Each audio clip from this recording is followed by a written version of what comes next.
அடுத்து நம்ம திருஞான சம்பந்தருடைய தேவாரம் காதலாகி கசிந்து, பக்கம் 61. நீங்க இந்த 2 பதிகத்தையும் முடிச்சிட்டு தான் விடுவேன் உங்களை. 1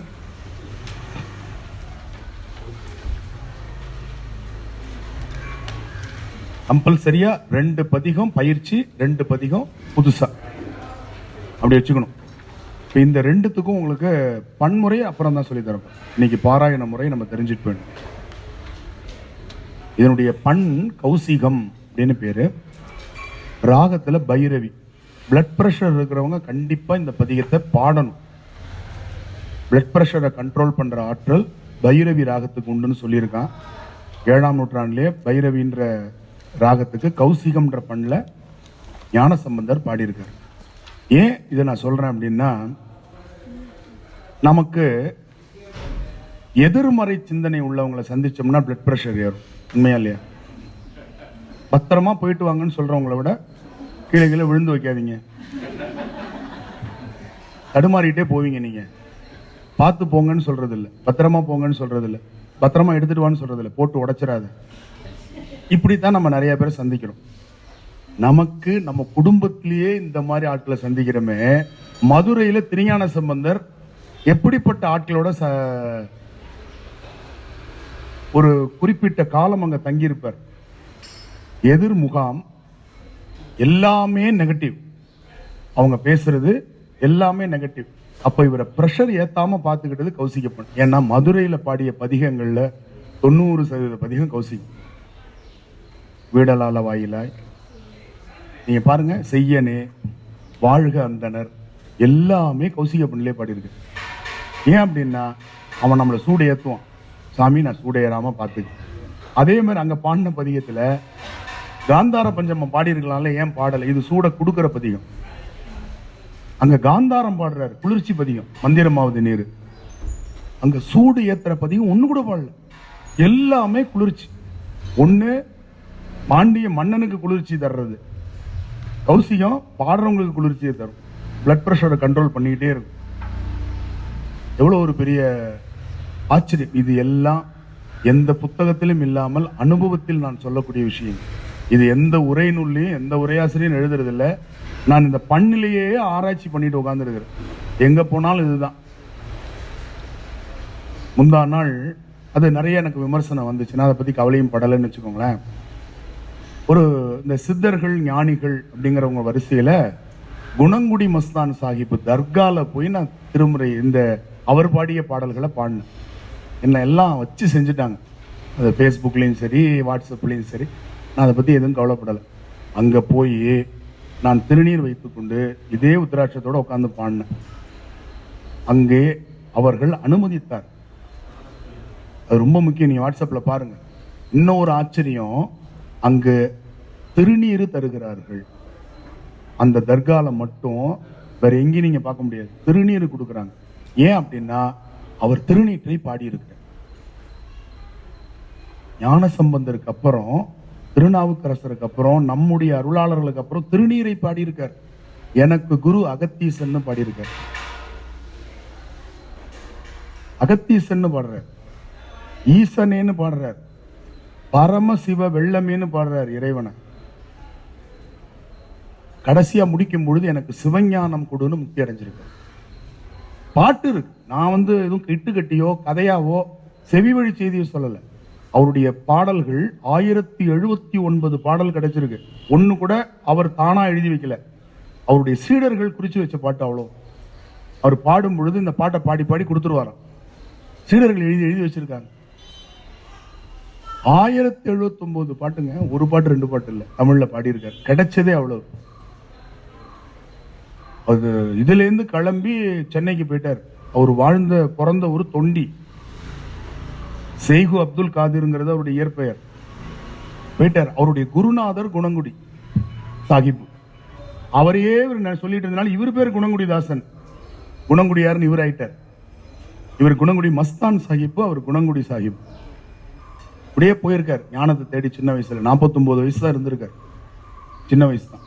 போய் ஒரு முட்புதர் பெரிய காடு, அங்க போய் உட்காந்து தியானம் பண்ணியிருக்காரு, ஞானம் கிடைச்சிட்டு அதுக்கப்புறம் பாட ஆரம்பிச்சிட்டாரு. அவரை எல்லாரும் தொண்டியிலேருந்து வந்தனால தொண்டியார் தொண்டியார்னு கூப்பிட்டுருக்காங்க. அவர் வாழ்ந்த பகுதி தொண்டியார்பேட்டை, இன்னைக்கு தண்டையார்பேட்டைன்னு ஆயிடுச்சு. அந்த அளவிற்கு ஒரு ஞானி இருந்த இடத்துக்கே அவர் பேரால வைக்கிறாங்கன்னா அவர் எவ்வளவு பெரிய ஞானியா வாழ்ந்திருப்பார். இன்னொன்னு, அவருடைய சீடர்கள் அத்தனை பேர் இந்துக்கள், ஒரு இஸ்லாமிய சீடர் கூட கிடையாது. அவ்வளவு பேரும் பாடியிருக்காங்க. அதுல நான் கடைசியா பாடியிருப்பேன் ஒரு சீடர் பாடினது, இவர் பேரால் அமைந்த ஒரு சீடர். தன்னுடைய குருநாதராகிய குணங்குடி மஸ்தானா அவர் பாடியிருக்கார். ஆறுமுகம்ன்றவர் தொகுத்தவர்கள் அவரும் வரும். அதையும் அந்த புத்தகமா தொகுத்திருக்கிறாங்க. அங்க பாத்தீங்கன்னா ஒரு தடங்கள் கிடையாது, ஒரு பிரச்சனை கிடையாது. போய் உட்காந்து அதுவும் வித்தியாசமா ஹார்மோனியம் தபலான்னு அவங்க இசைக்கருவிகள்லாம் கொஞ்சம் வச்சுக்கிட்டு அந்த பாட்டெல்லாம் அப்படிதான் பாட முடியும்.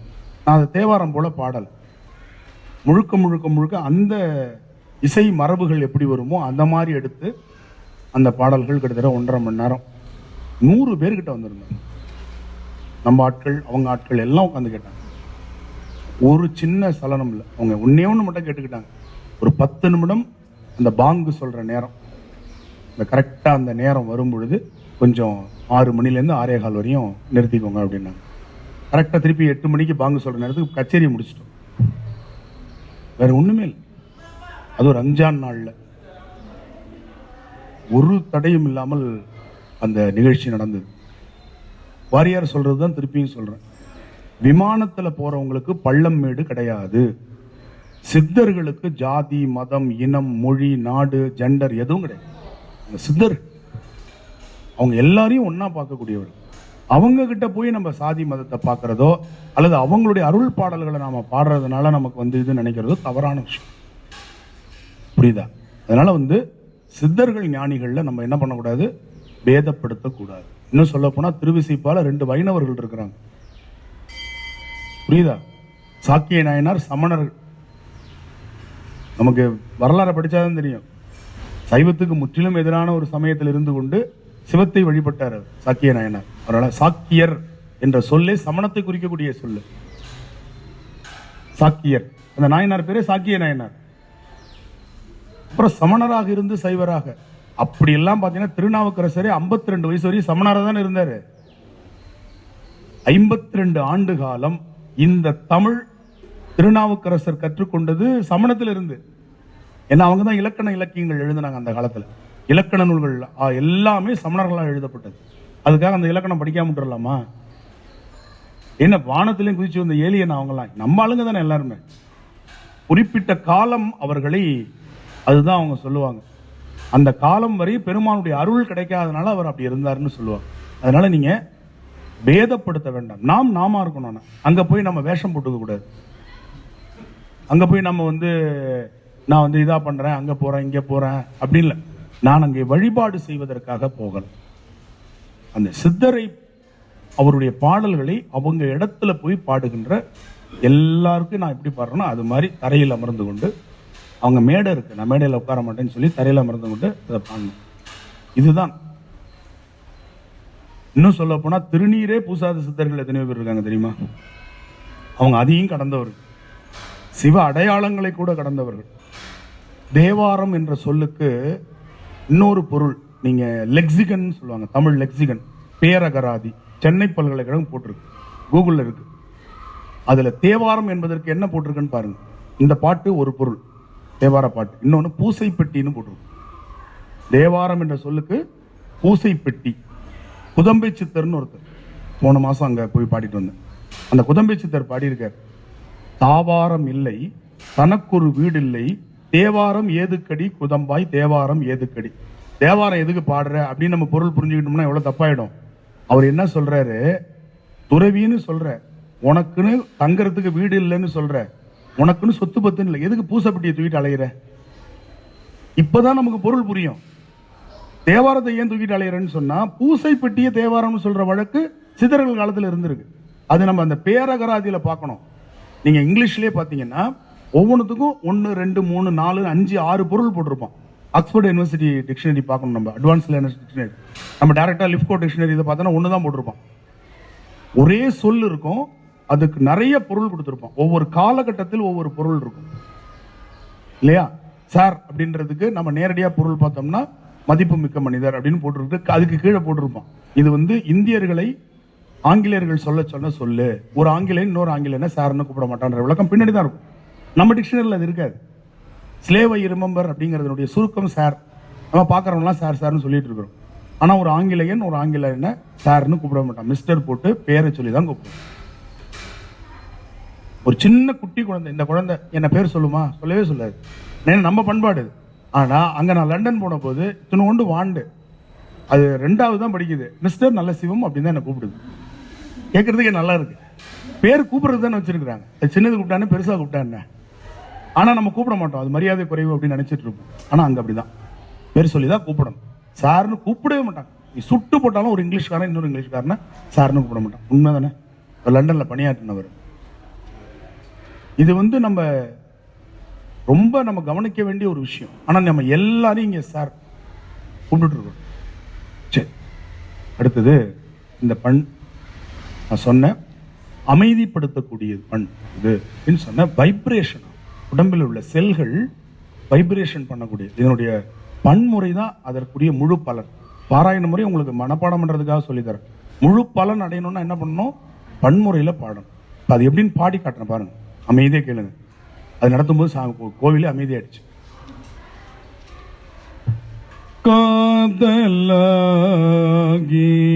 கசிந்து கண்ணீர் மல்கி ஓதுவார் தம்மை நன்னெறிக்கு உய்ப்பது. காதலாகி கசிந்து கண்ணீர் மல்கி ஓதுவார் தம்மை நன்னெறிக்கு உய்ப்பது. வேதம் நான்கினும் மெய்ப்பொருளாவது நாதன் நாமம் நமச்சிவாயவே. வேதம் நான்கினும் மெய்ப்பொருளாவது நாதன் நாமம் நமச்சிவாயவே. இப்படி இந்த 11 வாட்டி மனம் எப்படி இருக்கும் கேட்டு பாருங்க. அவ்வளவு பன்முறை உங்களுக்கு ரொம்ப ஈஸி. காதலாகி கசிந்து கண்ணீர் மல்கி ஓதுவார் தம்மை நன்னெறி குய்ப்பது. வேதம் நான்கினும் மெய்ப்பொருளாவது நாதன் நாமம் நமச்சிவாயவே. ஏகதாளத்துல அழகா நீங்க போடலாமா? சொல்ல சொல்ல பாடுங்க. நான் சொன்னதுக்கு அப்புறம் பாருங்க. காதலாகி கசிந்து கண்ணீர் மல்கி ஓதுவார் தம்மை நன்னெறி குய்ப்பது.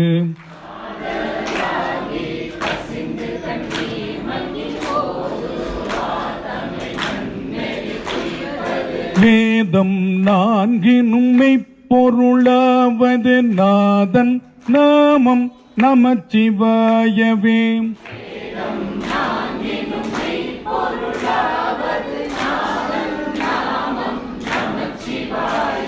அந்த நாதன் நாமம் எங்க மேல சொல்றேன்னு புரியுதா? திரும்ப இன்னொரு வாட்டி இந்த பாட்டை கவனிங்க. காதலாகி கசிந்து கண்ணீர் மல்கி ஓதுவார் தம்மை நன்னெறி குய்ப்பது.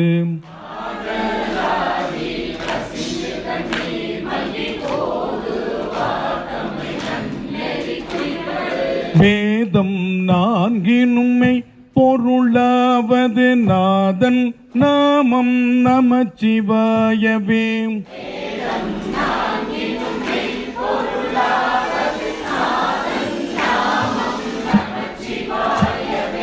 நம்புவாரவர் நாவில் நவிற்றினால் வம்பு நான் மலர் வார்மது ஒப்பது.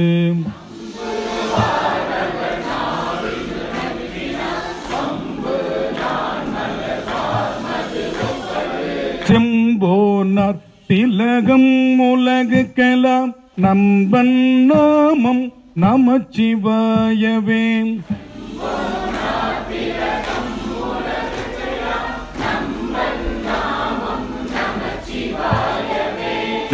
அக்குள்ளார்வம் மிக பெருகி நினைந்து அக்கு மாலை கோடு அங்கையில் எண்ணுவார்.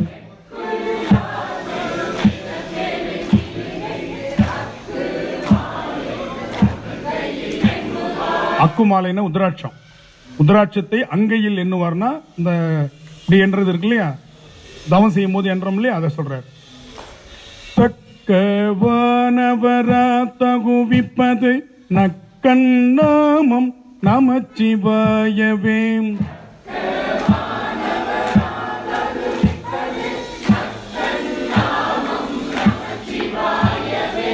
இயமன் தூதரும் அஞ்சுவரின் சொல்லல் நயம் வந்தோதவல்லார் தம்மை நன்னினால்.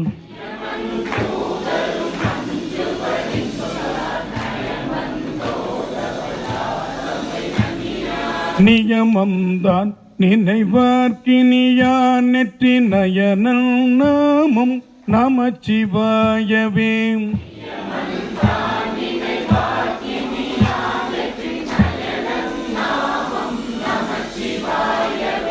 கொல்வாரேனும் குணம் பல நன்மைகள் எல்லாரேனும் இயம்புவராயிடின்.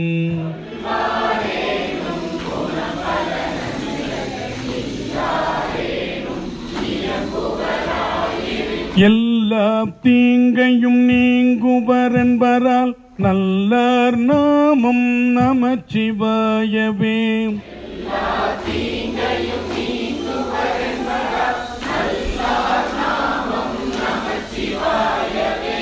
பாராயண முறைக்கே தெரியுது அந்த வைப்ரேஷன். நீ அப்படியே இந்த 10 முடிக்கும் போது பாருங்களேன், உடம்பெல்லாம் சிலிருக்கும். நான் நிறைய பாடிக்கிட்டே இருக்கிறனால எனக்கு 2வது பாட்டில் சிலிருக்குது. உங்களுக்கு ஒரு 10 பாட்டு வந்தோடனே அந்த இது உள்ள போன உடனே ஒரு தனியான ஒரு இது கிடைக்கும் பாருங்க.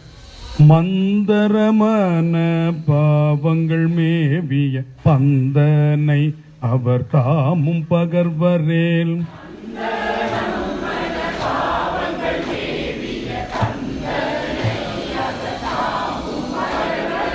சிந்தும் வல்வினை செல்வமும் மல்குமால் நந்தி நாமம் நமச்சிவாயவே.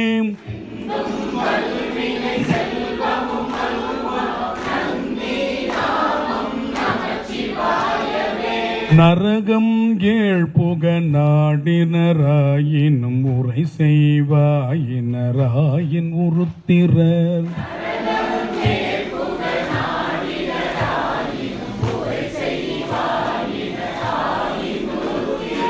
விரவியே புகுவித்திடும் என்பதால் வரதன் நாமம் நமச்சிவாயவே.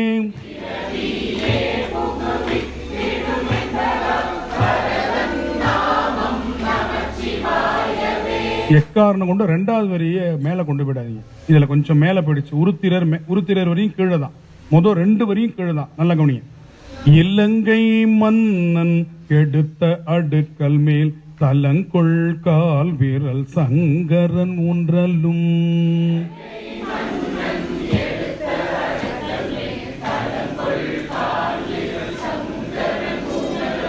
மலங்கி வாய்மொழி செய்தவன் உய்வகை நலங்குள் நாமம் நமச்சிவாயவே.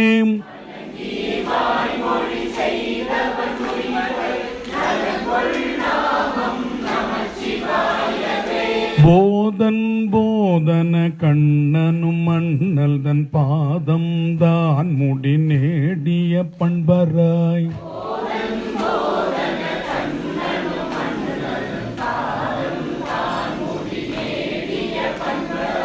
யாதும் காண்பரிதாகியலந்தவர் போதும் நாமம் நமச்சிவாயவே.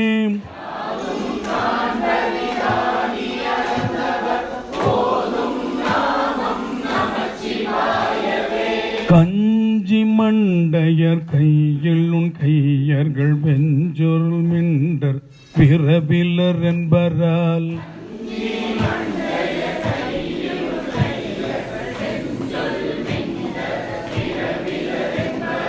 விஞ்சையண்டர்கள் வேண்ட அமுதுசை நஞ்சுன் கண்டன் நமச்சிவாயவே.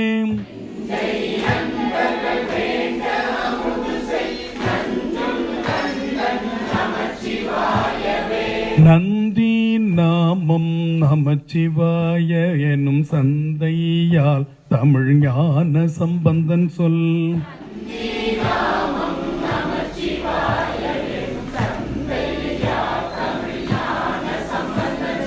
சிந்தையால் மகிழ்ந்தேத்த வல்லார் எல்லாம் பந்த பாசம் அறுக்க வல்லார்களே.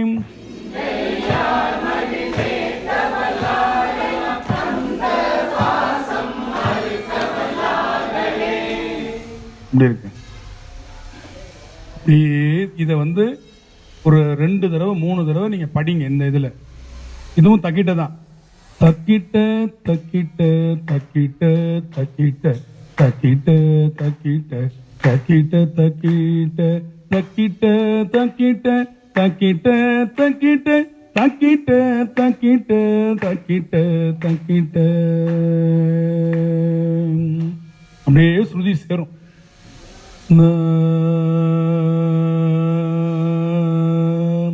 பாக்ஸ்லாம் ஒண்ணுமே இல்லை பாருங்க. கச்சேரியில் கூட இப்படி சேராது. ஆனா இந்த ராகம் அப்படி அப்படியே தியானம் பண்ணிக்கணும். இது இப்படி காதலாகி கசிந்து கண்ணீர் மல்கி ஓதுவார் தம்மை நன்னெறி குய்ப்பது வேதம் தான்கினுமை பொருளாவது நாதன் நாமம் நமச்சிவாயவே அப்படின்னு பொழுது அந்த எப்படி பெருமான் மீது அன்பு காதல்ங்கிறது நம்ம இன்னைக்கு கொச்சப்படுத்திட்டோம். காதல்னா அதீத அன்பு, கண்மூடித்தனமான அன்பு. ஏன் அதுக்கும் உலகியல் காதலுக்கும் ஏன் காதல்னு சொன்னாங்கன்னா அந்த கண்மூடித்தனமான அன்புங்கிறது சங்க இலக்கியத்துல ஒரு பாட்டு வரும். இருவர் காதலிக்கிறாங்க, தலைவன் தலைவி.